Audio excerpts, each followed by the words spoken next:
દુઃખ પડવાનું મુખ્ય વિશેષ કારણ હોય તમારા કરેલા પાપ કર્મ એના ફળ સ્વરૂપ તમને દુઃખ આવે. જો તમે કદાચ પુણ્યદાન કર્યું હોય, સેવા કરી હોય, બરોબર, તેના ફળ સ્વરૂપ સુખ આવે તો કદાચ પાપ ને પુણ્યથી આ જીવન ચાલતું હોય, ઘડીક સુખ ઘડીક દુઃખ બધાનું. પણ આ બધું પુણ્યદાન કરાવી, ગાય માતાને રોટલી ખવડાવી અને કોઈ ચકલાને ચણ નખાવડાવી અને રોમનું નામ જપાવડાવી અને તમારા કેટલા જન્મો જન્મના પાપ કહું છું ને તો હું મેળવી જોતો.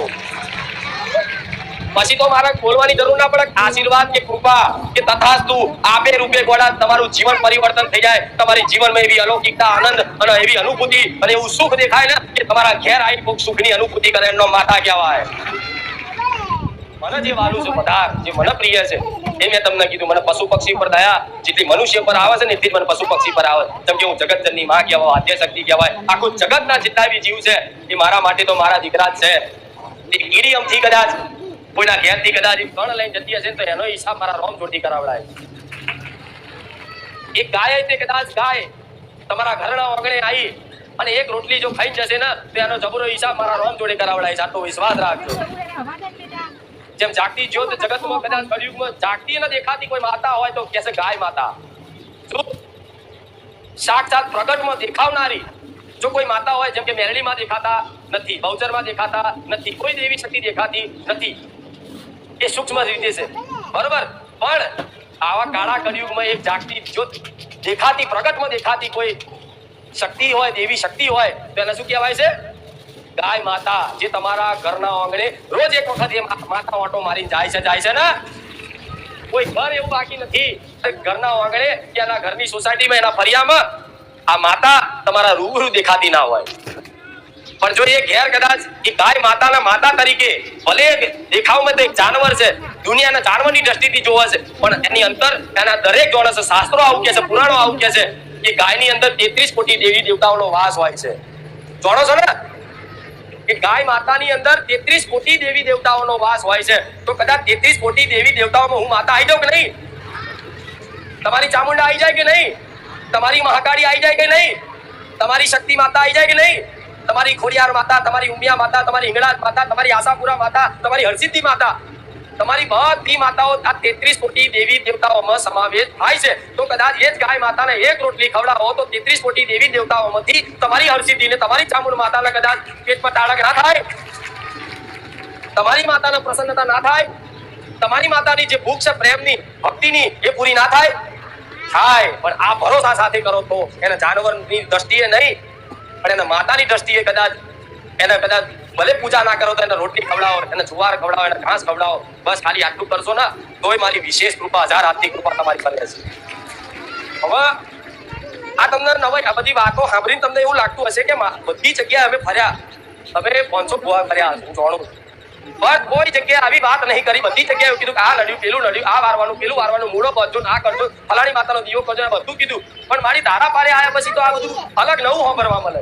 એવું અંદરથી થતું હશે ને તો દીકરાઓ, હું માતા એવું કહીશ કે તમારા જીવનમાં કંઈક ને કંઈક વાતે પાપ પુણ્યો બન્યા છે, ખોટા કર્મો તમારા થયા છે.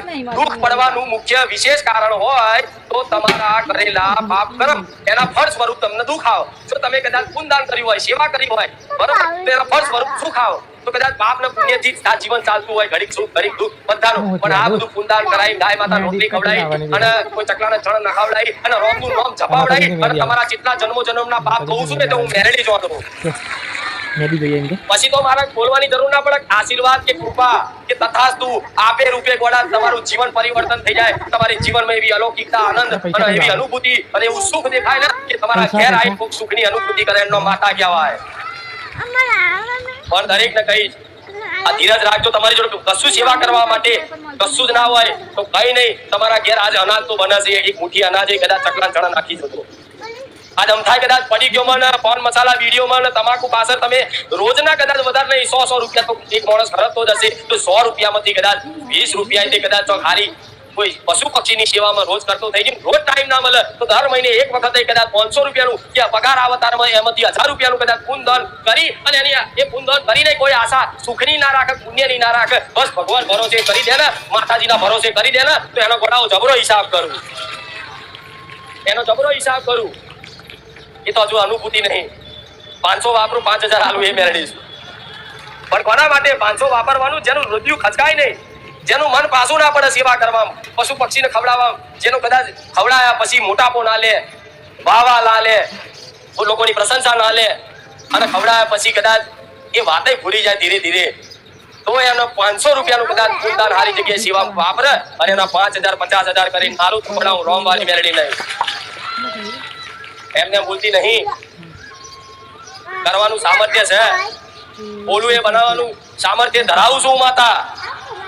તારે આટલું રાડો પાડી પાડીને જોરથી બોલું, એટલે વિશ્વાસથી દરેક ભાવિક ભક્તોને કહીશ કે મારા ધામમાં આવો તો હું જે માંગુ એ તો તમે મને આપો કે નહીં. બધી જગ્યાએ તમને બાધાઓ આપીએ છીએ, આપીને બાધાઓ. પેલો ભાઈ આ શ્રીફળ છે તમારા ઘેર મૂકજો, આ મૂળો બાંધીને બહાર લબડાવજો, કોઈ કે ખીલા બાર બધું કર્યું તમે, તો હું માંગુ છું તમારી જોડે આટલું કરજો ખાલી. હું બીજું માંગતી પેલા શ્રીફળના પૈસા ના હોય તો ચાલશે, શ્રીફળ નહીં કરો તો હું શ્રીફળની ભૂખી નહીં કઈ ઢગલા થાય. હા, પણ એ તો શ્રીફળનો તો એક રિવાજ છે, જેવું કે માતાજી બારે જઈએ એટલે ખાલી હાથ ના લઈ જવા, એના માટે તમે લઈને આવતો એ સ્વીકાર છે બધું જ. પણ મેં વિશેષ વાત શું કીધી કે પૂનદાનમાં બસ સેવામાં રોમધોમમાં કદાચ તમારું જીવન સમર્પિત કરી દો. જો તમારો બેડો પાર ના કરી આલો તો ઘોડા રોમ મારી મેલડી નહીં. હવે આના સહારે કોઈ ખોટા કાર્યો કરાય, સમજો પડી શું કીધું?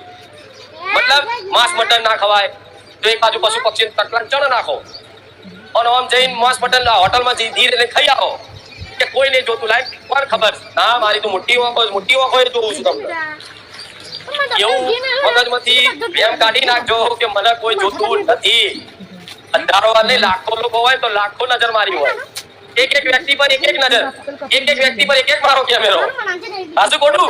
હું તો અલૌકિક દેવી શક્તિ છું ગોડા.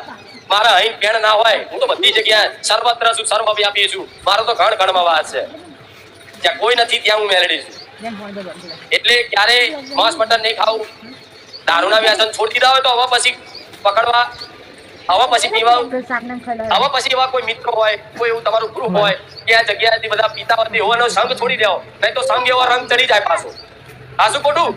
અમુક ને કહેતા માડી અમે તો બંધ કરી દીધું, પાછું 6 મહિના તો ચાલુ થઈ ગયું, તો 6 મહિનામાં તે બીજા એવા દારૂડિયા જોડે બેઠો તો દારૂ પીવડાવે શું કરે? એ ભક્તો જોડે બેઠા હોય તો રોમ રોમ ભજન કીર્તન શીખવાડે. સાચું ખોટું? ચિંતા ના કરશો, આપે રૂપે તમારા બધા એ સંગ છોડાવી દીધા. બધા સંગ છોટી જ છે. હવે તો તમને જો માતાની ભગવાનની વાતો થતી હોય ને વાલું લાગે બે હવાનું. જો માતાનું વાતો થતી હોય, માતાની પ્રશંસા થતી હોય એ જગ્યાએ તમને રહેવાનું વાલું લાગે તો સમજી લો તમે મારા ભક્ત બન્યા છો. બરોબર ને? એટલે બસ મારો તો દર રવિવાર આવા ઉદ્દેશ વાદવા હોય છે ને હાલથી આવીશું પહેલેથી, પણ અત્યાર સુધી જે પહેલા જે પ્રવચનો કર્યા છે એમાં કોઈ એવી વાત નથી કે જેનું તમારું સમાધાન મારા પ્રવચનમાં ના મળે. દરેક ને દરેક ની સમસ્યાનું સમાધાન મારા એ બધા પ્રવચનો છે. એ પ્રવચન સાંભળતા તમને એવું લાગે કે માતાજી મને કહે છે. હા, તો હું મેલડી તમને કહું. મને ખબર છે તમે શારીરિક, આર્થિક, માનસિક રીતે પીડાઓ છો.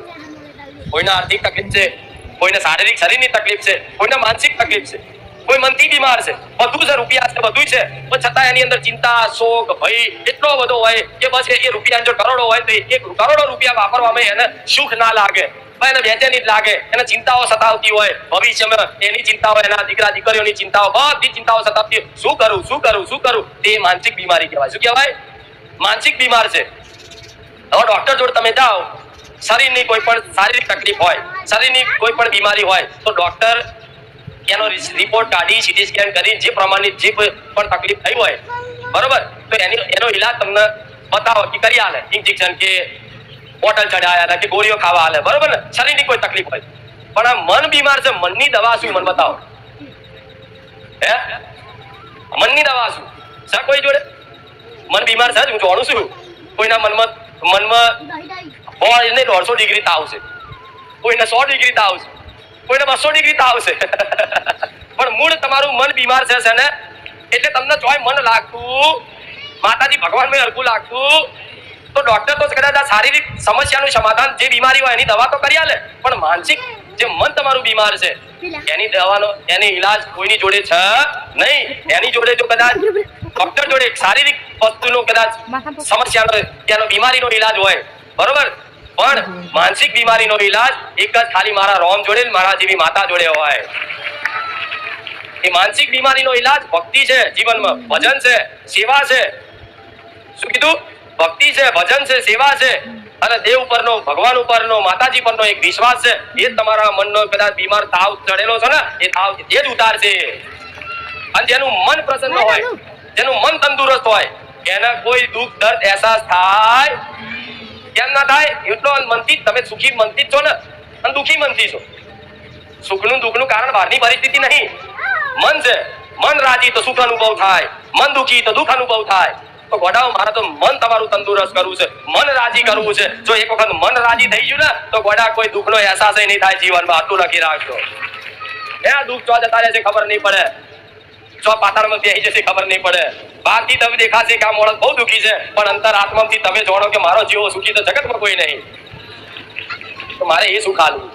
રૂપિયા, ગાડી, બંગલાનું તો સુખ છે પેલા જોડે. અહીં જે બેહસ જે આવે છે એમની જોડે છે ગાડીઓ, બંગલા, બધી મોંઘી મોંઘી કરોડની ગાડીઓ વાળા અહીંયા આવે છે. તેને પૂછો તો આ કરોડની ગાડી મજા છે કે ના? હારું, કોઈ અમે દુઃખી જ છે. તો એ કરોડની ગાડી તમે માંગો છો, તો કાલ લઈ આવીને તમે એના દુઃખી થવાના તો ગાડી થોડી જ તમે ગાડીઓ લઈ આવો. આ શું ખોટું? જે વસ્તુ માટે તમે માતાજીની ભક્તિ કરતા હોય, હું ગાડી વાળો થઈ જાઉં, બંગલા વાળો થઈ જાઉં, સમાજમાં મોટું નામ થઈ જાય, આ તે મારું થઈ જાય, એવું આશા હોય. એ વસ્તુ જે માંગો છો એ વસ્તુ વાળા અહીં આવે છે. તો એમને પૂછતો આનંદ ખરો જીવનમાં? તો કે છે શું કહો, કશું કહેવા જેવું નહીં, માતાજી ચોણસ બધું. શું કે છે? માતાજી બધું ચોણસ. તો મારે એવું વસ્તુ આલવું છે કે જે કાયમ માટે તમારા જીવનમાંથી દુઃખ દૂર એકદમ થઈ જાય, એનો અભાવ થઈ જાય. મારે એ સુખ આલવું છે જેની હજુ કલ્પના નહીં કરી. અને એ સુખ ખાલી મારા એકલા શરણમાં નહીં, ખાલી મારા ધામમાં નહીં, તમારા ઘેર 4 ધામની યાત્રાઓ કરો ને એવી તમારી માં કુળદેવી બેઠી છે, ભગવાન જેવી. જે દ્વારકામાં દ્વારકાધીશ બેઠા, મહાકાલમાં ઉજ્જૈનમાં મહાકાલ બેઠા, એવા બધા ધામોમાં માતાજી ભગવાન છે ને, એ બધા ધામનું સુખ તમારા કુળદેવીના દીવામ છે. વિશ્વાસ રાખજો, કુળદેવીના એ જ દીવામ તમારી બધું જ સુખ છે. પણ એ કુળદેવીને ખાલી ઓળખવાની જરૂર છે. હવે એ ઓળખવા માટે તમારા જ્ઞાનનો અભાવ છે જીવનમાં. જ્ઞાન સાચું નથી કે દેવી શક્તિના જેટલું સામર્થ્ય હોય, દેવી શક્તિ જેટલી શક્તિશાળી હોય, એ હજુ અહેસાસ નહીં ગોડાઓ, તમને એનો હજુ અનુભવ નહીં અને એનું એટલું જ્ઞાન નહીં, એટલે તમારો વિશ્વાસ પાછો પડે છે. નહીં તો ગોડા તમારા ઘેર માતાઓ બેઠી એ કમ નહીં, હારા હારા રાક્ષસો ને હણી હણી બેઠેલી માતાઓ છે ગોડાઓ. હવે એવી દેત જેવી દેત્યણ માતાઓ જેના હાથમાં એક જ હાથમાં આશીર્વાદ, બીજા બધા હાથ